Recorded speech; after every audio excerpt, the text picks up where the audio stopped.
Tabe, Berimba Kareba. Semoga Anda selalu sehat dan terus bersemangat. Saatnya Anda menyimak berita Sulawesi Tengah bersama saya, Fatur Rahman. Sejumlah berita aktual dan menarik seputar Sulawesi Tengah telah kami siapkan untuk Anda. Berikut 3 berita utama hari ini. Cuaca ekstrim melanda wilayah Sulawesi Tengah sepekan terakhir.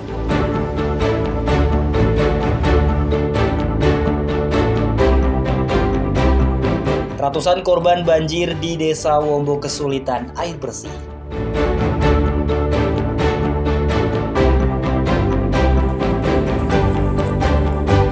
Dua pelaku begal ditangkap aparat Polresta Palu.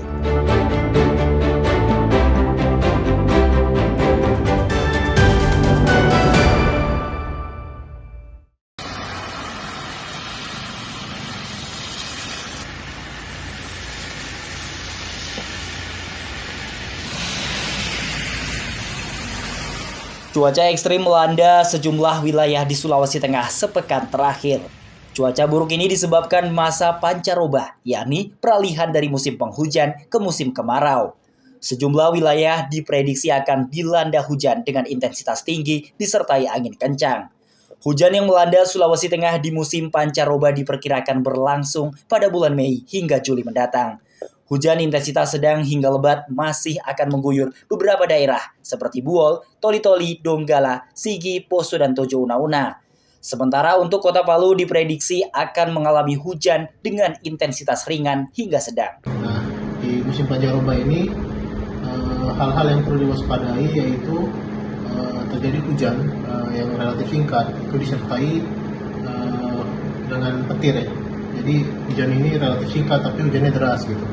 Jadi secara umum untuk 3 hari ke depan di Provinsi Sulawesi Tengah itu umumnya masih berpotensi hujan dengan intensitas ringan hingga lebat.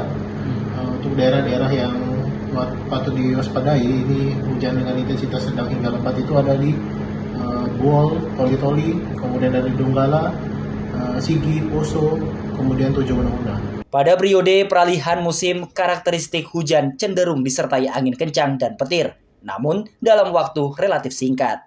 Selain itu, langit Sulawesi Tengah saat ini tengah mengalami fenomena gelombang atmosfer Rossby yang mengakibatkan awan cenderung lebih basah. Masyarakat diimbau tetap waspada dan mengikuti pantauan cuaca resmi. Sementara itu, musim kemarau diperkirakan akan memasuki sebagian besar Sulawesi Tengah pada Agustus mendatang. Syahrul Cahya melaporkan dari Palu.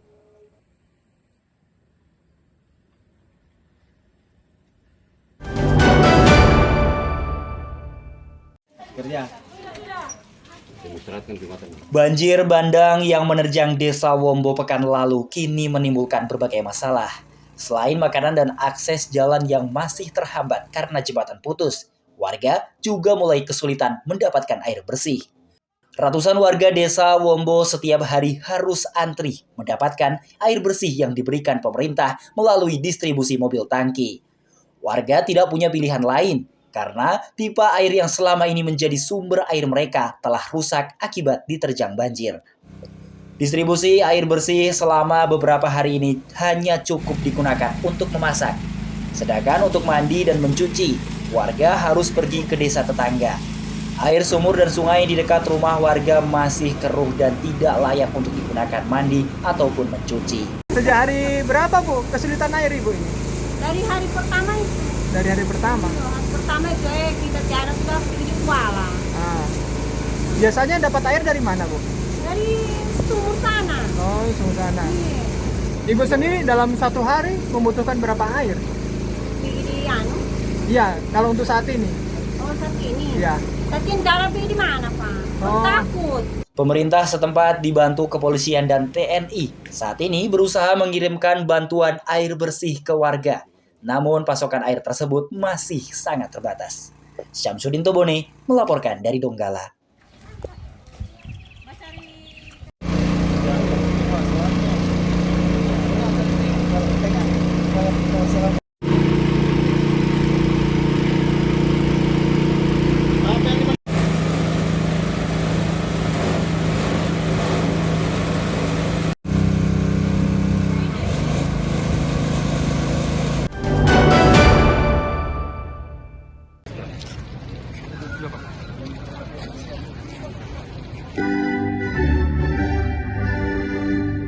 Pemerintah Provinsi Sulawesi Tengah menggelar pelantikan Bupati dan Wakil Bupati terpilih Parigi Mautong dan Banggai Senin pagi.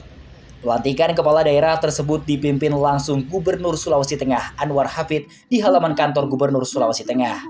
Kepala daerah yang dilantik diantaranya Erwin Burase dan Abdul Sahid sebagai Bupati dan Wakil Bupati Parigi Mautong, serta Amiruddin Tamoreka dan Furkonuddin Masulili sebagai Bupati dan Wakil Bupati Banggai.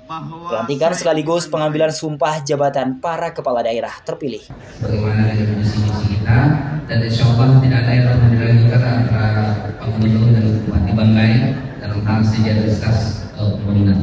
Ada berani, ada membangun kita. Jadi apa yang dicanangkan oleh Pak Gubernur ini disambut baik dan insya Allah untuk bagaimana melakukan rencana insya Allah dalam sasaran kerja kita untuk wilayah ini dan pendidikan.